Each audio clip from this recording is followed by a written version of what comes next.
Hello everyone, this is Mary Fredericks, Stampin' Up! Demonstrator, and we're going to make this quick gnome card today using Gnome for the Holidays, found in the August to December mini catalog with Stampin' Up!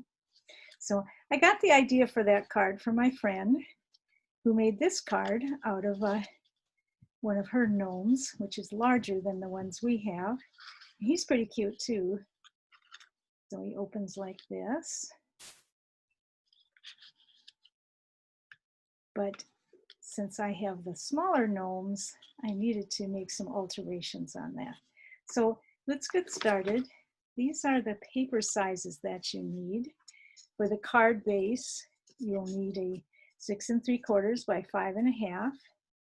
For the next layered piece, it's 5 1/4.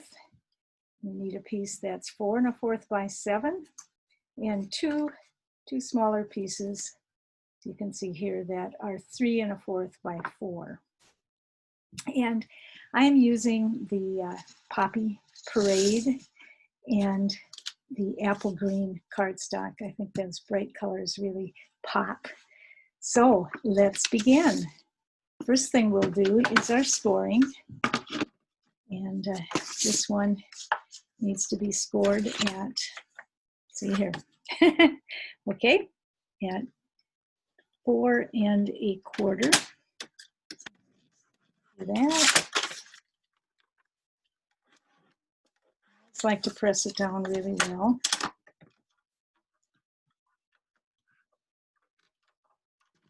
And this is actually, there's only 2 that need to be scored. And that's this middle piece, which scores right in the middle at 3 1/2.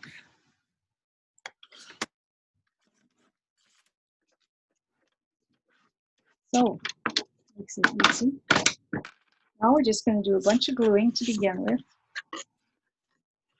So we'll put this, oops, sorry about that. Use whatever adhesive that you have. I always think the snail is easy. And I have ordered the new Stampin' Up! Adhesive, which will be fun to find. So then next we have a middle piece.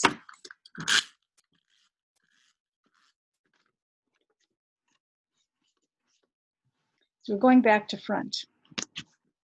This card is just as easy as can be. The only other 2 pieces we have are the inside and outside pieces. Okay, this one, as you can see, I've already done the coloring. I like to use the blender pens, or the Stampin' Blends, I guess they're called.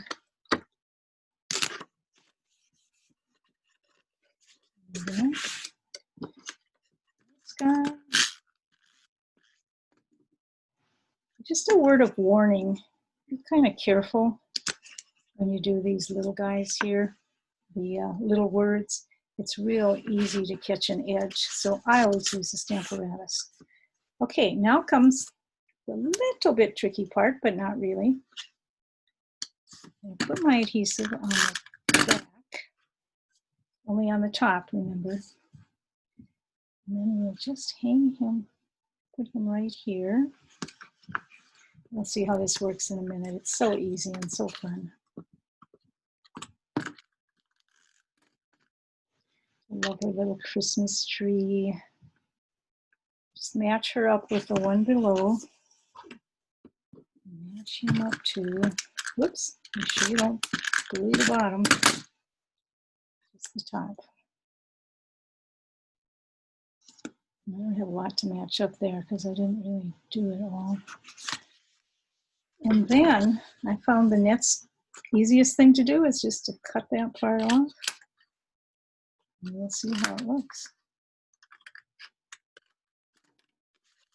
And there you have it.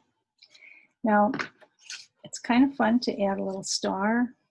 I thought that would be cute to have a little star hanging there. And also maybe use some of these beautiful red, I guess they're called jewels, to stick around in different places. They just match so nicely. Oh, the other thing was that I didn't want to cut this tail. You see his little holly he has at the end. It was too hard to cut, so I'm just going to see how it looks if I put a few jewels there. Hang on the bottom of his stocking cap.